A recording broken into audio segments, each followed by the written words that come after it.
O ex-ministro Gedel Vieira Lima foi levado na última terça-feira para uma cela de isolamento no complexo penitenciário da Papuda, onde deve permanecer por 10 dias.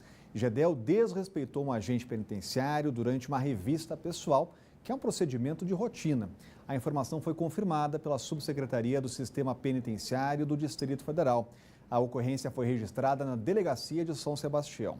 O caso também será levado ao Ministério Público do DF e à Vara de Execuções Penais do Tribunal de Justiça. Desde setembro, o Gedel está em prisão preventiva. Ele foi preso depois da Polícia Federal ter encontrado 51 milhões de reais em malas em um apartamento de Salvador. Nossa produção tentou entrar em contato com a defesa do ex-ministro, mas sem resposta.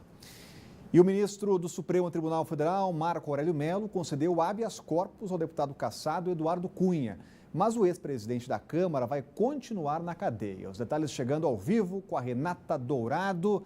Tem outras ações aí também envolvendo Eduardo Cunha, né, Renata? Exatamente, Rodrigo. Por isso que ele permanece preso, porque tem outros mandados de prisão decretados contra ele pelas justiças daqui do Distrito Federal e também a Justiça do Paraná. Ele foi condenado a 24 anos de prisão pela Justiça daqui do DF por envolvimento em desvio de recursos do FGTS, da Caixa Econômica Federal. Também foi condenado pela Justiça do Paraná a 15 anos de prisão por envolvimento em irregularidades na ocasião aí de contratos entre a Petrobras, na exploração de petróleo lá na África. Então, tem várias ações contra ele. Por isso que ele permanece preso. Na verdade, ele está preso desde outubro de 2016, lá em Curitiba. Nessa ação específica aí, onde o ministro mandou soltar Cunha, o ex-deputado cumpriu uma prisão preventiva decretada pela Justiça Federal do Rio Grande do Norte. Então, há uma investigação e há uma suspeita de que Cunha teria também recebido propina para favorecer as empreiteiras Odebrecht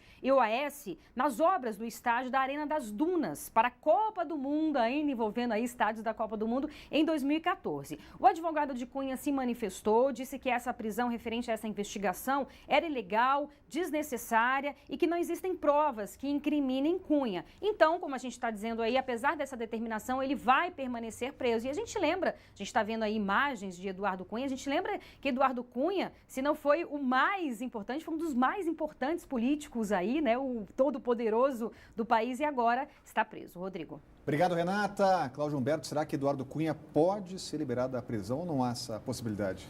Mas olha, tem coisas acontecendo no Supremo Tribunal Federal que convém não duvidar, né?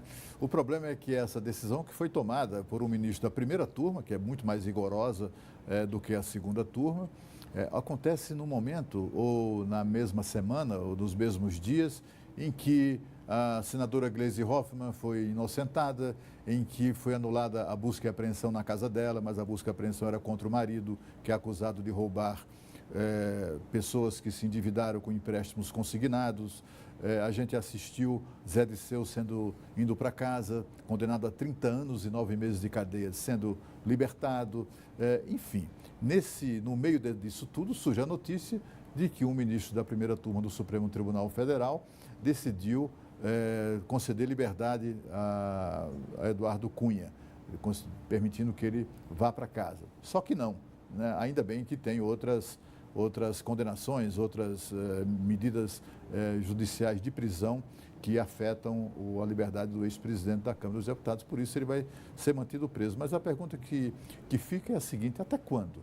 Até quando o Eduardo Cunha vai continuar preso? E o Palocci? E o Lula?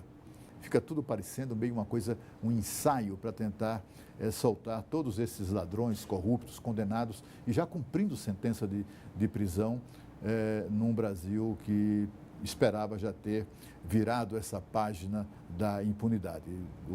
Isso ficou claro durante o julgamento do Mensalão. Agora parece até que nós estamos desvirando essa página, o que é muito ruim. Falar de Copa do Mundo aqui, porque segunda-feira vai ser ponto facultativo para os servidores públicos do Distrito Federal. A decisão deve ser publicada em uma edição extra do Diário Oficial ainda hoje. A medida foi tomada principalmente para desafogar o trânsito da capital, que teve vários pontos de congestionamento na volta para casa no último jogo da seleção brasileira. Outra medida que também vai servir para evitar o trânsito é a liberação das faixas exclusivas da Épea, EPTG e EPNB. Pouco antes da partida de quarta passada, o Detran registrou só na Ponte JK 3.652 carros. Em dias normais, esse número não passa de 2.000. Entre 1 e 3 horas da tarde. Apesar do ponto facultativo, o GDF garante que os serviços públicos não serão prejudicados, principalmente o atendimento em hospitais. A seleção brasileira volta a campo às 11 horas da manhã da segunda contra o México pelas oitavas de final. E a polícia prendeu hoje 2 homens por roubos e furtos de carros. Um dos acusados é um empresário de 41 anos, morador de Águas Claras. Peterson Forte usava a própria casa para clonar as placas e os documentos roubados. Para o delegado não há dúvidas, Peterson Tolentino Forte, de 41 anos, e Gedan Benito Fernandes, de 27 anos, estão envolvidos em roubo e furtos de carros. E cada um tinha uma função definida no esquema criminoso. A participação do Peterson e do Gedan, especificamente nesse crime da Asa Sul, foi no sentido de levar o Lucas até o local em que foi selecionado o veículo a ser subtraído e permaneceram no veículo de apoio. Peterson é empresário e na casa dele, em Águas Claras, os policiais encontraram um carro clonado que foi furtado em Palmas, Tocantins, em maio deste ano. Começou no ano de 2017 com a prisão do Lucas de Oliveira Rodrigues. Daí, com a prisão dele e a identificação dele, reconhecimento das vítimas como executor do crime, a gente verificou a possibilidade de participação de outras pessoas. A dupla presa hoje já tem passagem por agressão e tentativa de homicídio. E a partir de agora, Brasília tem uma lei que define o que é família e reconhece apenas a união formada por homem e mulher. A norma define família como núcleo social formado a partir da união entre um homem e uma mulher por meio de casamento ou união estável, ou por comunidade formada por qualquer dos pais e seus descendentes.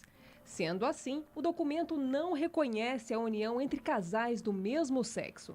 Desde 2015, o projeto provoca discussões e no mesmo ano foi vetado pelo governador Rodrigo Hollenberg. Apesar disso, no início desse mês, o novo estatuto teve o veto derrubado pela Câmara Legislativa por unanimidade. E ontem o texto da norma foi publicado no Diário Oficial da Casa. Entretanto, a lei pode estar com os dias contados.